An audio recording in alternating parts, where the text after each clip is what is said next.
Assalamualaikum warahmatullahi wabarakatuh.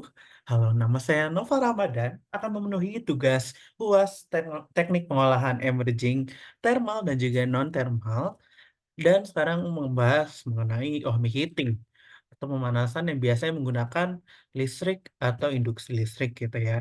Untuk proses food dan juga yang beberapa juga aku akan membahas non-food yang di sini saya Noval 2401 2401 102 akan membahas apa aja sih? Pertama-tama ada daftar isinya sendiri, akan ada perkenalan dari ohming heating itu sendiri, karakteristik pada ohming heating, prinsip kerjanya, faktor-faktor proses, dan juga perlakuan atau tantangan apa saja yang ada dari ohming heating itu sendiri. Oke, ohming heating itu apa sih sebenarnya? Jadi kita bisa dibilang menggunakan listrik tadi bisa menggunakan pemanasan yang menggunakan resistansi listrik secara langsung. Pemanasan resistansi listrik seperti elektrokonduktif dan juga pemanasan melalui Joule gitu ya. Dan biasanya itu elektrodanya dalam kontaknya itu konstan dengan bahan makanannya yang biasanya bahan makanan di sini menggunakan bahan fluida. Dan di sini bisa dibilang lebih bersih karena menggunakan fluida juga dan merata gitu ya karena menggunakan listrik di sini jadi seluruhnya merata dan juga eh, efisien untuk efektivitas panasannya. Selanjutnya lebih disukai karena dapat pada cairan yang memang mengantarkan listrik seperti elektrolit misalnya garam gitu. Air garam sendiri sangat mudah untuk mengantarkan listrik di sini. Jadi pemanasan yang sangat mudah dan biasanya di industri makanan itu banyak banget. Untuk selanjutnya kita bahas perbedaan dari konvensional sama ohming heating. Dari prinsipnya sendiri, untuk ohming heating sendiri aja berbeda dengan dari konvensional gitu ya. Eh, Seringkali karena konvensional itu kurang efisien karena panasnya itu harus ditransfer melalui media pemanas gitu untuk bahan yang dapat menyebabkan kehilangan energi. Dan juga untuk konvensional juga penggunaan energinya lebih tinggi kayak pengeringan awal nih di sini ada OHA meningkatkan produk hidrasi dan juga memperbaiki struktur porinya dengan manfaat lepas dari kandungan CF.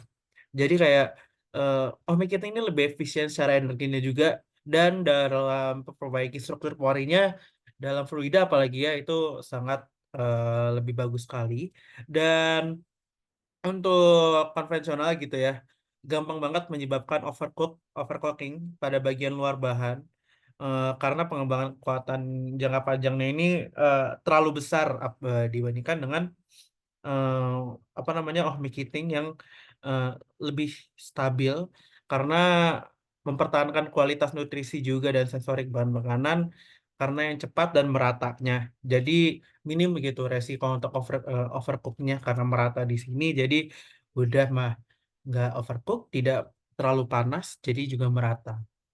Selanjutnya sendiri adalah karakteristik bahan dari dari ohming heating itu sendiri tuh apa aja sih? Kita pertama lihat dari pH di cairan buah. Biasanya kita lihat bahan tuh dari pH-nya sendiri.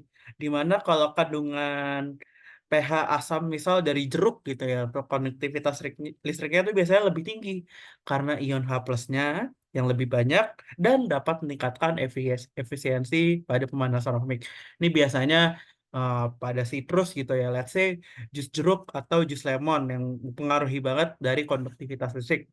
Kedua, ada konsentrasi serat dalam buah-buahan, di mana ini kalau kandungan serat ini lebih tinggi, yang tinggi banget gitu ya, kayak di pada buah pisang atau buah apel, itu malah menurunkan konduktivitas listriknya, ya, di mana memperlambat pemanasan ohming itu sendiri. Jadi harus diperhatikan banget bagaimana serat ini berfungsi sebagai penghalang untuk aliran listrik. Jadi jika ingin misal buat fluida untuk pemanasan ohming ya fluida gitu, kita harus melihat seratnya apakah dia tinggi, apakah dia menghalangi dari aliran listrik itu sendiri. Selanjutnya adalah untuk kandungan air dalam sayuran. Biasanya kita ambil eh, di dalam mentimun gitu ya. Mentimun sendiri itu punya 95% air di dalamnya. Dalam perberatnya tuh dan juga zucchini itu biasanya 94%. Dimana kan sayuran sendiri itu kandungan airnya sangat tinggi ya. Dimana Kalau airnya semakin tinggi, dia konduktivitas listriknya juga akan lebih tinggi. Air juga kan bisa dibilang konduktivitas listrik yang baik gitu ya, terutama jika mengandung ion-ion terlarut seperti garam dan juga mineral. Dan tinggi juga di sini lebih cepat dan efisien dan membuat pemanasannya lebih merata. Selanjutnya ada kandungan garam pada daging. Misal kita ingin memanaskan daging, dan di sini konsepnya kalau ada di eh, dalam teknik masak sendiri itu ada namanya sous vide. Kita memanaskan atau memasak daging menggunakan air dengan hasil yang merata juga, di mana penambahan garam biasanya pada daging bisa dalam aliran fluidanya, dalam alirannya, di fluidanya, atau dalam dagingnya itu sendiri untuk meningkatkan konduksivitas listrik dari ion natrium dan juga kloridanya yang terlarut dalam air di dalam daging. Dia itu berfungsi untuk membawa muatan listrik. Kayak ion-ion ini meningkatkan listrik melalui bahan, mempercepat proses pemanasan ohmik dan juga konduksivitas listriknya yang lebih tinggi dan memungkinkan aliran listriknya lebih mudah juga. Kalau misal penambahan garam itu beneran mempercepat karena seperti di awal, kalau kita tambahinnya sekitar 1 sampai 2% per berat dari dagingnya itu eh, dapat meningkatkan konduktivitas listriknya jadi pemanasannya lebih merata. Dan selanjutnya, kita lihat di sini adalah tabel untuk konduktivitas listrik pada makanan ya, di mana menandakan bahwa setiap makanan sendiri memiliki konduktivitas listrik yang berbeda-beda. Kita lihat di sini yang paling besar saja ada pada eh, kecap atau tomato kecap atau saus tomat ya, di sini nilai 2,38 SPM. Dan untuk resistansinya sendiri banyak yang besar, tapi di sini kita lihat bahan yang paling besar sendiri kebanyakan dari buah-buahan yang dimana maksimal adalah 43,6 mg. Dan di sini ada beberapa, ada wortel dan juga kentang, dan sayur-sayuran juga paling besar sampai 111. Ah, dan di sini selanjutnya adalah untuk mekanisme dari ohmic heating sendiri. Ini adalah gambaran sederhana untuk ohmic heating, di mana saya akan menjelaskan prinsipnya sendiri sesuai dari alat-alat yang ada di sini. Pertama di sini ada function generator atau penghasil fungsinya, di mana dia adalah untuk penghasil sinyal listriknya sendiri. Ini dari awal ya, biasanya berupa tegangan atau frekuensi tertentu, di mana sinyal ini menjadi dasar untuk arus listrik yang akan digunakan untuk proses pemanasan ohmik. Selanjutnya, dari sinyal frekuensinya sendiri dibawa ke power amplifier atau penguat dayanya, di mana penguat daya di sini menerima sinyal dari penghasil fungsi dan meningkatkan dayanya juga. Dan sinyal ini diperkuat untuk diperlukan memberikan energi listrik yang cukup untuk memanaskan makanan secara efektif. Selanjutnya kita ke chamber atau ruang pemanasan dari ohmiknya sendiri. Let's say ini adalah fluida kita misalkan adalah jus jeruk. Di sini kita berikan termokopel juga dan elektroda, di mana hal ini ruang ini tuh dapat menjadi tempat makanan diletakkan untuk dipanaskan, dan ruang pemanasannya di mana ada elektroda dan juga listriknya ini diambil dari penguat daya atau power amplifier tadi dan dialirkan melalui makanan di sana. Di sini ada fluida, kita contohkan. Dan selanjutnya ada termokopel ya. Termokopel di sini seperti eh, pada umumnya itu menggunakan pemanasan ini untuk mengukur panas dari aliran listrik kita sendiri dan juga suhu makanan selama proses pemanasannya. Dan ini penting banget untuk mengontrol proses pemanasan dan memastikan makanan itu ke suhu yang diinginkan. Dan selanjutnya kita ke bawah ada osiloskop, di mana kita osiloskop ini untuk memonitor sinyal listrik yang dihasilkan oleh penghasil fungsi ini dan pengawas daya. Jadi memungkinkan operator untuk melihat kayak bentuk gelombang sinyalnya itu seperti apa dan memastikan bahwa sinyalnya sesuai dengan kebutuhan proses pemanasan yang kita butuhkan. Selanjutnya ada data logger, di mana data-data dari pemanasan, aliran listrik yang masuk, dan juga proses pemanasannya kita ambil langsung ke data loggernya, yang dimana data logger ini akan membawa ke komputer. Baik, untuk selanjutnya jenis bahan ya. Untuk makanan sendiri kan banyak ya. kita menggunakan fluida untuk susu misalnya, atau air gula, air garam, jus apel, jus lemon, dan lain-lain. Tapi ada beberapa bahan yang selain makanan, di mana yang saya ambil dari beberapa jurnal sendiri adalah pengaruh kekuatan medan dan frekuensi terhadap inaktivasi spora Clostridium sporogenes PA3679 sama pemanasan ohmik. Jadi pemanasan ohmik ini juga karena pemanasannya merata dan juga konsisten gitu ya. Efisiensinya sendiri dapat digunakan untuk mengaktifasi spora yang sangat berbahaya seperti Clostridium sporogenes ini. Selanjutnya, untuk ohmik juga dapat mengaruhi kandungan serat pada karbon untuk kinerja beton. Kinerja beton sendiri kita juga menggunakan kandungan serat di mana yang diawetkan dengan curing dan eh, saya tidak menjelaskan semuanya, tapi hasilnya adalah kandungan CF-nya itu lebih tinggi untuk meningkatkan konduktivitas listrik dan juga pemanasan beton. Baik, ini adalah contoh untuk ohmic heating pada fluida buah-buahan. Di sini ada jus apel. Di sini menggunakan alatnya. Ini adalah ohmic heating yang sudah dimodifikasi juga. Eh, dan ini fungsinya untuk mengawetkan jus apel itu agar lebih lama gitu ya. Kita menggunakan ohmic heating ini untuk menaikkan umur simpan. Dan ini yang apel segar yang diperas, dingin kemudian dibekukan yang udah dicairkan lalu kita bagi-bagi nih ke proses pemanasan ohmik yang banyak. Ada pemanasan ohmik yang biasa ini di kelompok A. Kelompok lainnya sendiri ada pemanasan ohmik secara berulang, jadi dilakukan berulang-ulang untuk kelompok B.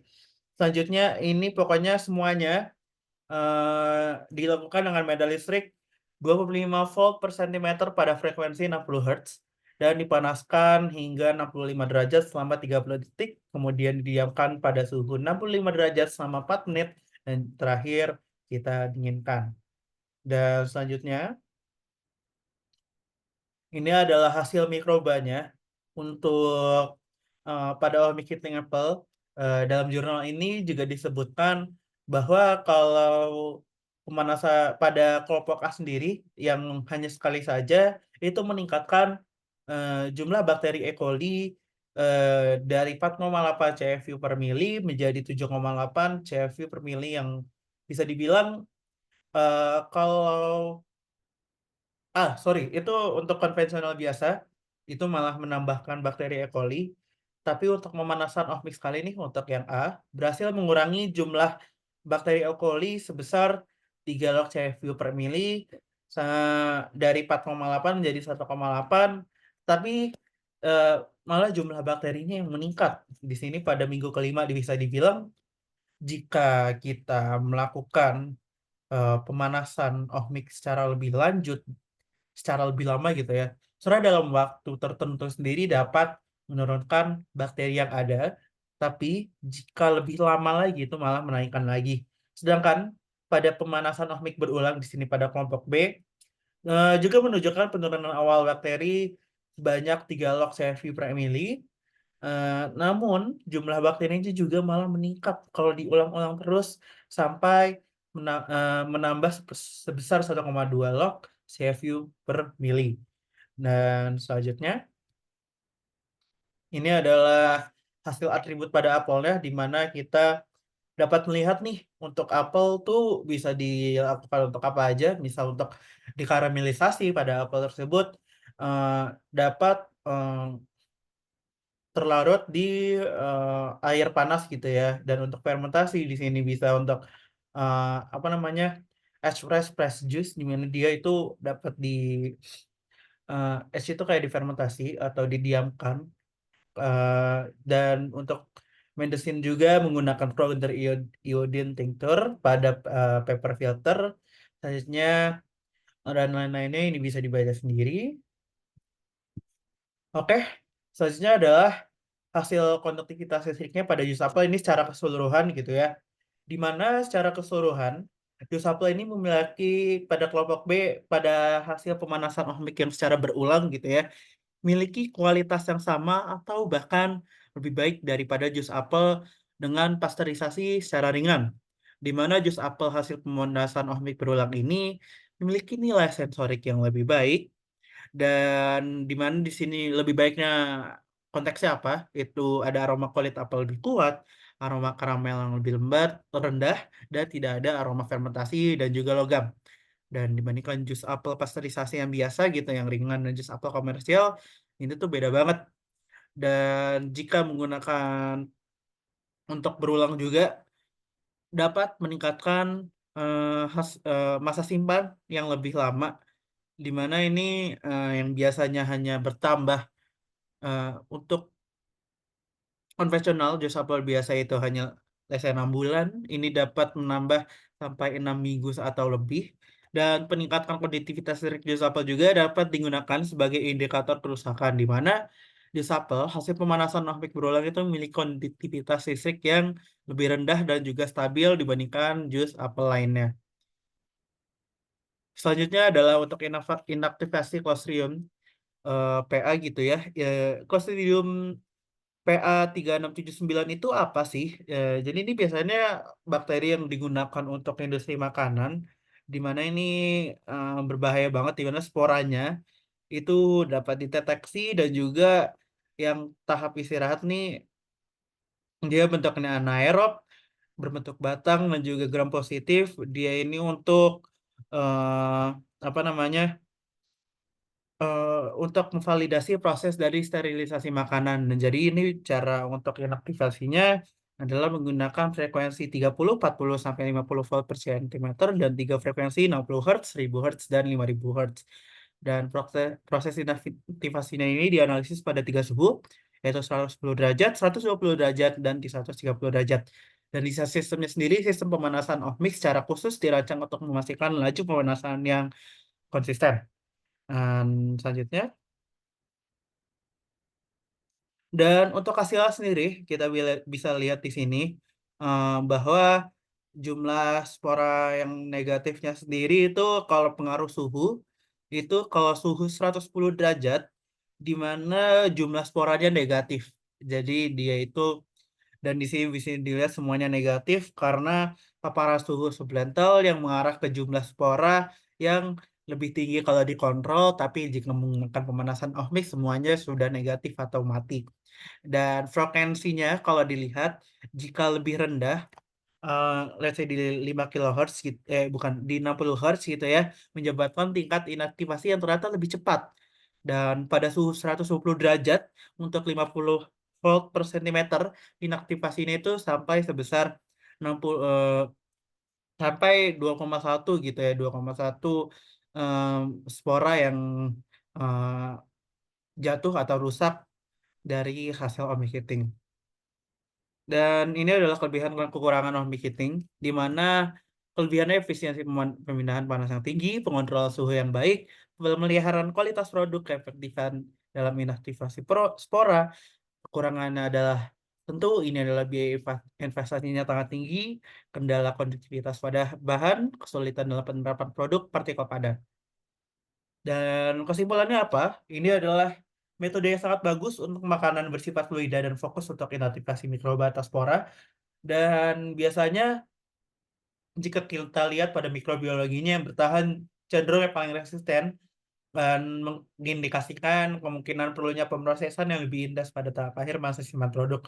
Dan pengembangan pendekatan ini akan memungkinkan tindakan korektif pada tahap akhir rantai pasokan dan berpotensi mengurangi kebutuhan untuk menarikan produk secara keseluruhan. Ini adalah referensinya yang saya ambil. Dan selanjutnya, terima kasih telah melihat presentasi dari saya. Mohon maaf jika banyak kesalahan atau kata-kata yang mungkin agak belibet gitu ya. Terima kasih. eh, Semoga dapat diterima untuk presentasi saya kali ini. Assalamualaikum warahmatullahi wabarakatuh.